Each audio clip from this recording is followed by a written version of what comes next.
Present perfect continuous and present continuous are somehow same, क्योंकि दोनों में काम अभी चल रहा है। प्रेजेंट कंटिन्यूस में भी आप कुछ कर रहे हो और प्रेजेंट परफेक्ट कंटिन्यूस में भी आप कुछ कर रहे हो, अभी काम खत्म नहीं हुआ है। जैसे ही काम खत्म होगा वो चीज प्रेजेंट परफेक्ट हो जाएगी। Let me repeat it. Whenever you are doing something, whenever you are doing something, either it is present continuous or it is present perfect continuous. As you finish the work, as you finish the work, it will be called present perfect, right?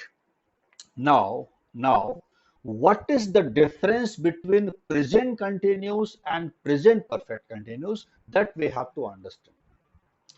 Present continuous is concerned that somebody is doing something at this time. Somebody is doing something at this time.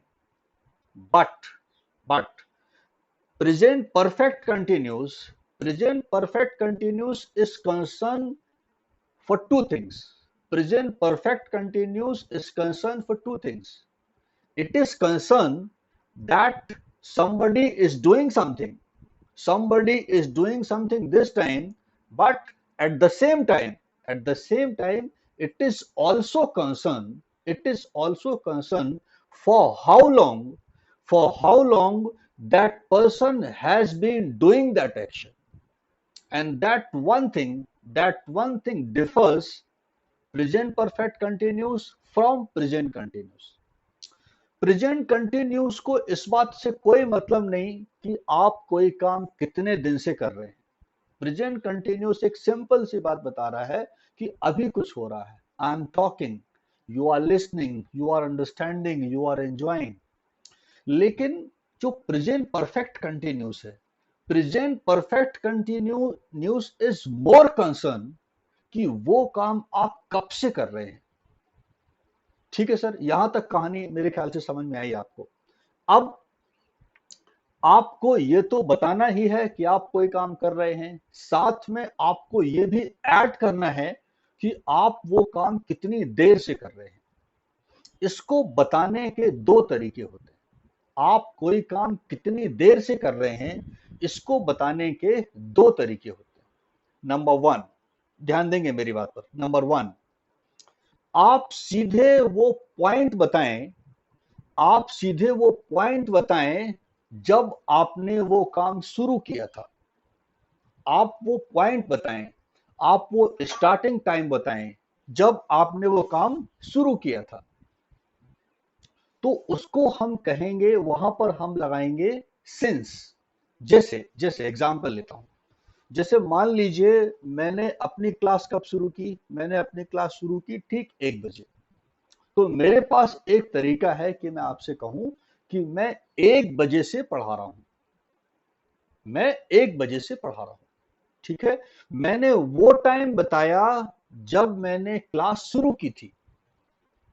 ठीक है, वो time 1 बजे भी हो सकता है, वो time, वो चीज कोई डेट भी हो सकती है, वो चीज कोई टाइम भी हो सकता है, वो टाइम कुछ भी हो सकता है। वो जनवरी हो सकता है, मंडे हो सकता है, फ्राइडे हो सकता है, दैट डे हो सकता है, कुछ भी हो सकता है। ये सब मैं लिखा दूंगा, अभी लिखाने की चिंता नहीं करेंगे। That I will get you return, not to worry. एक तरीका ये है। दूसरा तरीका ये है मेरे पास कि मैं अपनी घड़ी देखूं, अभी मैं अपनी घड़ी देखूं और मैं देखूं कि मुझे कितनी देर हो गई है। तो मान लीजिए मेरी घड़ी में अभी 1:30 बजा है, मान लीजिए मेरी घड़ी में 1:30 हुआ है। तो मैं ऐसा भी कह सकता हूं कि मैं आधे घंटे से पढ़ा रहा हूं। ठीक है, मैं फिर इसको एक्सप्लेन कर दूं। दो तरीके हैं। एक तरीका यह है कि आप सीधे उस स्टार्टिंग टाइम पर पहुंच जाएं, उस स्टार्टिंग पॉइंट पर पहुंच जाएं जब आपने वो काम शुरू किया था। तो उसको इंग्लिश की टेक्निकल भाषा में कहते हैं पॉइंट ऑफ टाइम। तो मैं कह सकता हूं, I have been taking this session, I have been taking this session since 1 p.m. I have been taking this session since 1 p.m. या फिर मैंने अगर इसको ड्यूरेशन में चेंज किया, क्वांटिटी में चेंज किया, मास में चेंज किया, फिगर में चेंज किया, तो मैं ऐसा भी कह सकता हूं, I have been taking this session for half an our.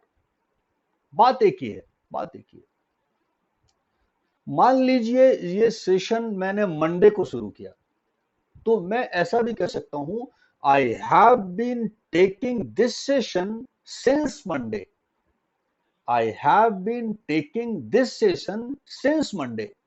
या फिर मैं ऐसा भी कह सकता हूं, I have been taking this session for last 5 days। बात एक ही है। So whenever you are talking in terms of point, whenever you are talking in terms of point or in terms of starting time, you are supposed to use since. And when you turn into the quantity, the duration, the figure, then you are going to use for. These two things have to be remembered. I hope you must have understood. Now I'll give you some more examples.